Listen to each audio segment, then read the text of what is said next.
Hello guys, hello, this is for Aquarius. Welcome Aquarius, welcome. Alamin natin kung anong messages, vibration, Dubai energy para sa lahat ng Aquarius. Okay, Aquarius, wow, congratulations. Congratulations kasi there's a big abundance, divine abundance na posibleng darating sa'yo. So, sinasabi ng bara sa'yo dito na kayong mga Aquarius daw ay kayo ay inborn kayo na align yung kumbaga you have divine blessing na inborn sa inyo, okay? So, kung halimbawa lang na habang lumalaki kayo until now, parang halimbawa yung pakiramdam nyo ay hindi kayo kontento, walang blessings, ganyan.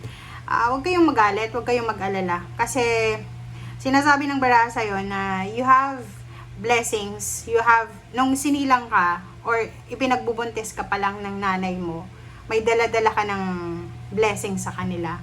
So, habang lumalaki ka, may mga blessings ka na hindi mo nararamdaman, hindi mo nakikita, pero you're blessed sa mga taong nakapaligid sa'yo.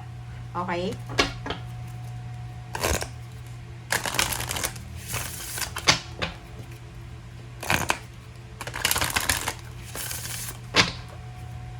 Alright.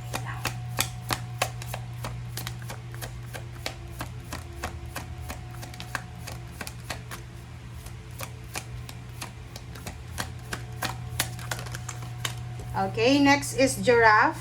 So, yung giraffe dito, aspire to higher knowledge and wisdom. So, yun, if may mga Aquarius na pag may nasasabi akong ibang zodiac sign, guys, isipin nyo na yun ay it's either connected sa inyo or it's either yun yung energy nyo. So, yung giraffe dito, sinasabi na kung may mga bagay-bagay kang gustong matutunan, may mga bagay-bagay kang hindi mo nalalaman pero interested ka na matuto, wag kang magdalawang isip na mag-aral, magtanong-tanong, mag-research. Kasi deserve mo na malaman ang lahat, 'di ba? As long as na hindi yan chismis or kahit nga chismis yan, kailangan mag-research muna tayo bago tayo maniwala. Okay? Alright.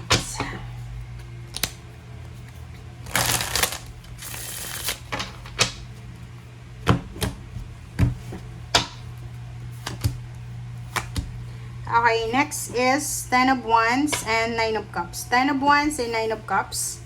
So, sa nakikita ko sa'yo dito, sinasabi ng bara sa'yo dito na sobra-sobra kang workaholic. Napaka-workaholic mo. Sobra-sobra ka kung magtrabaho, sobra-sobra kang kung mangarap. And nakikita ko sa'yo dito na marami kang pangarap para sa sarili mo, sa pamilya mo, sa future mo.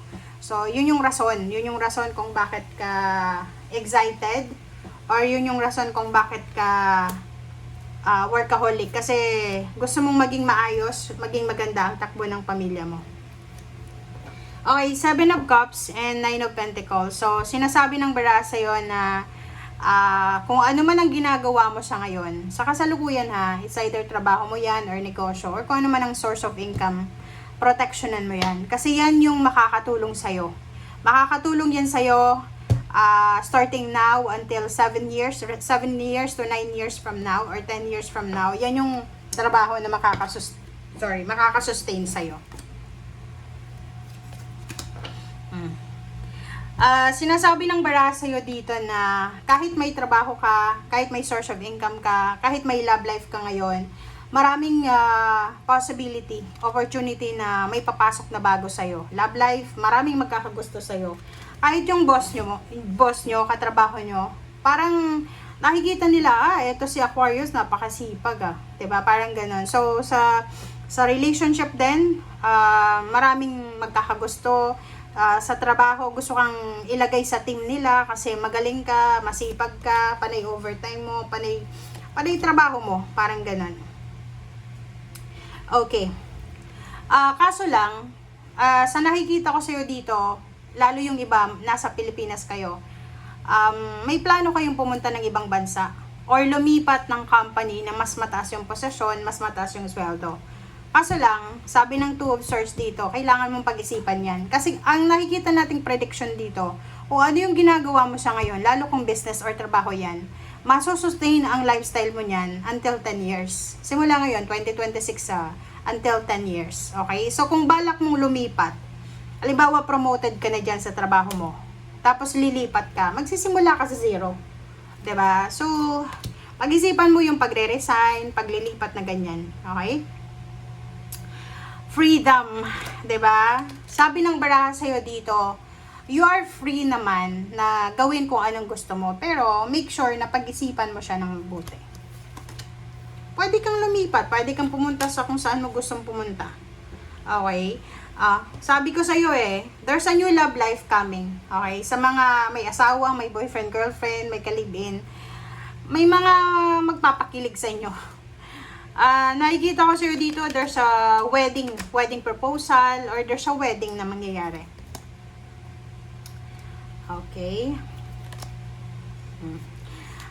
Mag-iingat ka lang sa mga bali-balita. Kasi, alam nyo, isa sa posibleng magbibigay ng stress sa inyo is yung mga kwento, bali-balita, mga chismis, criticism, ganyan. Kaya nga, sabi ko sa inyo, mag-research muna kayo bago kayo maniwala. 'Di ba? Alamin ang katotohanan. Page of Wands. Wow! So, etong 3 cards na to, guys, this is a confirmation. Okay? Aquarius, makinig ka. Ang Page of Wands, High Priestess, Ace of Wands, this is a confirmation, guys, na yung future mo. Okay, yung future mo, this is future, na sobrang exciting daw. Fiery, exciting, motivating yung future mo. So, 'di ba? Mas lalo kang mamomotivate ngayon kasi ngayon pa lang sinasabi ng baraha mo na nasa tamang direction ka. Sinasabi ng baraha sa'yo na ipagpatuloy mo kung ano yan na nasimulan mo. Okay? And sa ilalim na ito is 3 of Wands, 2 of Pentacles, 5 of Swords, and Wheel of Fortune. So, yun. So nakikita ko sa'yo, okay, sinasabi ng baraha sa'yo dito na kung ano man yan na hinihintay mo, it's either financial balance, or whatever man yan, mga financial changes, emotional changes, gusto mong mag-travel, gusto mong pumunta sa kung saan-saan. Ang sabi ng baraha sa inyo dyan, just wait. Pause. So, wait nga tayo. Okay? Huwag kayong magmamadaling mag-travel. Huwag kayong magmamadaling lumipat, mag-resign. Stay put ka muna sa kung nasaan ka ngayon. Kasi yun yung sinasabi ng baraha sa inyo Stay put muna kayo sa kasalukuyan yung kinalalagyan. Alright? And yun nga, sabi ng baraha sa iyo, may magbabago. May magbabago sa buhay mo. Pero, kinakailangan mong maghintay. Kinakailangan mong pag-aralan kung ano ba to na papasok sa iyo, ano ba tong gagawin mo, ganyan. Huwag magpadalos-dalos. Okay? Thank you. Bye!